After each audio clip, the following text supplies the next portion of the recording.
बुधवार यानी 14 अगस्त की रात को कोलकाता के आरजी कर मेडिकल कॉलेज अस्पताल के आंदोलनकारी छात्रों का एजेंडा कुछ ऐसा ही था। अपनी सहकर्मी और दोस्त के साथ हुए बलात्कार और कत्ल की वारदात से गुस्साई लड़कियां इस रात अपनी बात रखने वाली थी। लेकिन इससे पहले कि ऐसा हो पाता, कुछ ऐसा हो गया जिसकी वजह से बात समझ और सुलझ के दायरे से निकल बवाल और सवाल के घेरे में जा पहुंची। यह हुआ कि अचानक सैकड़ों हुड़दंगियों की भीड़ ने आरजी कर मेडिकल कॉलेज अस्पताल पर मैं ये देर रात खिलानी लड़कियों की रात हमला कर ऐसी तोड़फोड़ मचा दी, अस्पताल में काम करने वाले मुलाजिमों से लेकर मरीजों तक सबकी सांसें हलक में अटक गई।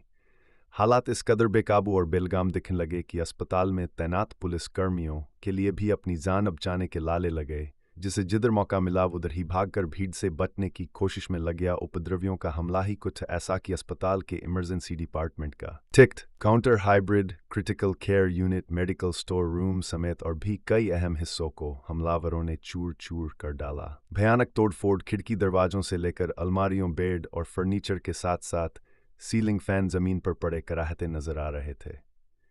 यह तबाही का सैलाब इतना तेज और भयानक था कि अस्पताल परिसर में मौजूद पुलिस चौकी भी उखड़ गई।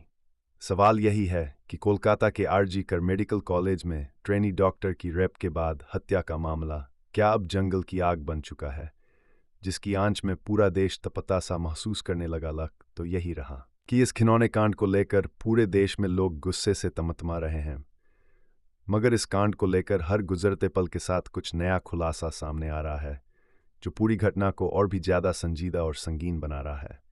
जिस बात की आशंका शुरू से ही जताई जा रही थी, अब उसको जुबान मिलनी शुरू हो गई है। मेडिकल कॉलेज के रेजिडेंट डॉक्टरों ने आरोप लगाने शुरू कर दिए हैं कि अस्पताल प्रशासन इस संगीन वारदात से जुड़े तमाम सबूतों को मिटाने पर आमादा है। डॉक्टरों का यहां तक आरोप है कि 14 और 15 अगस्त की दरमियानी रात को जिस तरह से उपद्रवियों ने तोड़फोड़ की सेमिनार हॉल से महज 20 मीटर की दूरी पर चेस्ट डिपार्टमेंट के ऑफिस में तबाही मचाई और मरम्मत के नाम पर सबूतों के साथ पुलिस के सामने छेड़छाड़ की जाती रही और पुलिस महज तमाशबीन बनी खड़ी रही, उसे इस पूरे मामले में सवालों की जड़ी लगना लाजमी है।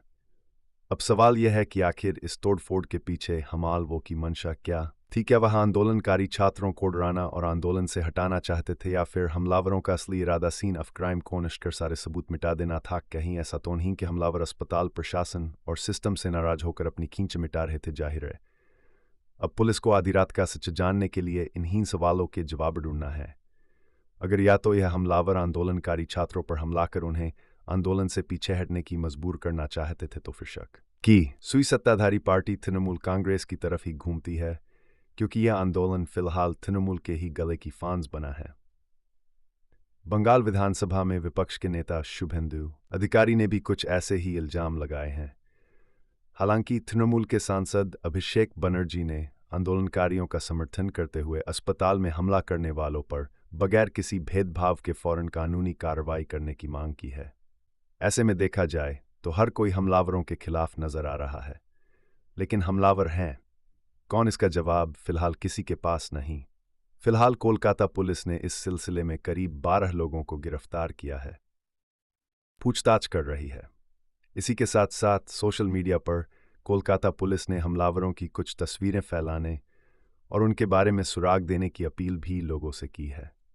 पुलिस ने कहा है कि हमलावरों की भीड़ में बहुत से लोग ऐसे थे जो हाफ पैंट, टी शर्ट या फिर सिर्फ बनियान पहने ही आरजी कर अस्पताल तक पहुंचे थे। ऐसे में शक है कि यह लोग कहीं दूर दराज से नहीं आए, बल्कि आसपास के ही लोग जिन्हें हमले के लिए तैयार करके यहां तक लाया गया था। पर कमाल यह है कि इस पूरी अराजकता के लिए अब कोलकाता पुलिस के कमिश्नर विनीत कुमार गोयल अब मीडिया को ही कसूरवार ठहराने लगे। हालांकि इस मामले को सीबीआई के हवाले किए जाने से पहले कोलकाता पुलिस ने संजय रॉय नाम के मुलजिम को गिरफ्तार कर लिया था, लेकिन अब यह सवाल सामने आया है कि संजय रॉय करीब महीने भर से वारदात का शिकार बनी डॉक्टर का पीछा कर हाथा। ऐसे में सीबीआई आरजी कर मेडिकल कॉलेज से लेकर आसपास के इलाके में लगे सीसीटीवी कैमरों की फुटेज खंगाल कर दे ही है, ताकि यह पता चल सके कि क्या वाकई संजय रॉय उस डॉक्टर का पीछा करता था या नहीं। ट्रेनी डॉक्टर के रिश्तेदार का है ना था कि डॉक्टर के पिता ने 3 के इंतजार के बाद बेटी का शव देखा तो विचलित हो गए, क्योंकि डॉक्टर के शरीर पर एक भी कपड़ा नहीं था। उसके पैर 90 डिग्री पर एक दूसरे से अलग थे। रिश्तेदार का कहना था कि जब डॉक्टर के पिता ने 3 घंटे के इंतजार के बाद बेटी का शव देखा तो विचलित हो गए, क्योंकि डॉक्टर के शरीर पर एक भी कपड़ा नहीं था। उसके पैर 90 डिग्री पर एक दूसरे से अलग थे। और ऐसा तब तक नहीं हो सकता जब तक कि इंसान का पेल्विक गर्डल ना टूट जाए। मतलब साफ है कि उसकी टांगों को चीर दिया गया था, उसका चश्मा टूटा हुआ था और आंखों में चश्मे के टुकड़े थे। उसके मुंह से खून निकलने के निशान थे। पोस्टमार्टम रिपोर्ट में कहा गया है, उसकी दोनों आंखों और मुंह से खून बह रहा था। चेहरे और नाखून पर चोट के निशान थे। पीड़िता के प्राइवेट पार्ट से भी खून बह रहा था। उसके पेट, बाएं पैर, गर्दन, दाएं हाथ और होठों पर भी चोट के निशान थे। पिता को बेटी की एक तस्वीर क्लिक करने की अनुमति दी गई, जिसे बाहर आकर उन्होंने रिश्तेदारों को दिखाया। जख्मी शरीर चिरेटा नहीं, डॉक्टर की जान ली। असल में यह हमला किसी बड़ी साजिश और या किसी बड़े नेटवर्क की तरफ से किया गया सुनियोजित प्लान का हिस्सा है। इसका खुलासा तभी हो सकेगा जब हत्या की इस पूरी वारदात की परतें उधेड़ जाएंगी। मुमकिन है कि एक डॉक्टर की मौत से अलग बड़े कारनामे भी सामने आ सकते हैं। तभी तो माना जा रहा है कि सीबीआई के सामने मुख्य तौर पर 5 ऐसे सवाल हैं जिनका जवाब अगर मिल जाता है तो यकीनन उस खौफनाक रात का पूराश्च सामने आ सकता है। हॉस्पिटल में घुसकर तोड़फोड़ की शमंदीदों की माने तो उपद्रवियों ने रेप मर्डर वाली जगह को टारगेट किया और सबूत मिटाने की कोशिश की। इस पासल गए सीसीटीवी कैमरे भी तोड़े गए।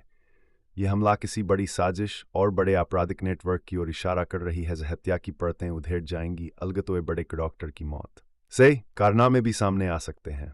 31 साल की ट्रेनी डॉक्टर की मौत में जिन सवालों से जवाब सीबीआई को तलाशने हैं वह बेहद गंभीर हैं।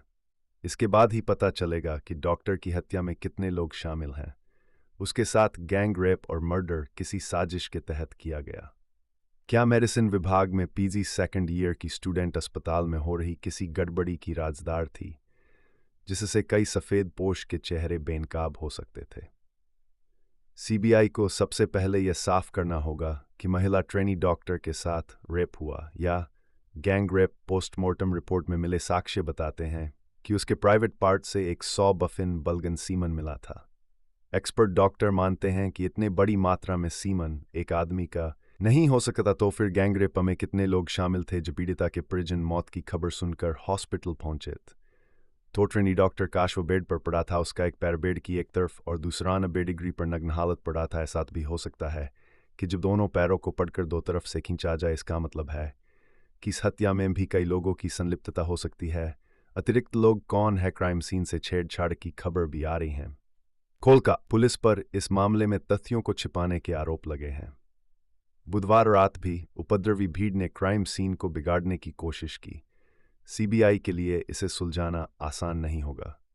कोलकाता पुलिस से पूरी जानकारी निकालना भी सीबीआई के लिए चुनौती होगी। कोलकाता के पुलिस के तथ्य संदिग्ध हैं, जिस पर काफी सवाल खड़े हुए हैं। इस केस में जानना जरूरी होगा कि मौत के बाद आत्महत्या की पहली सूचना किसके इशारे पर जारी की गई। ऐसी सूचना जारी करने का मकसद क्या था?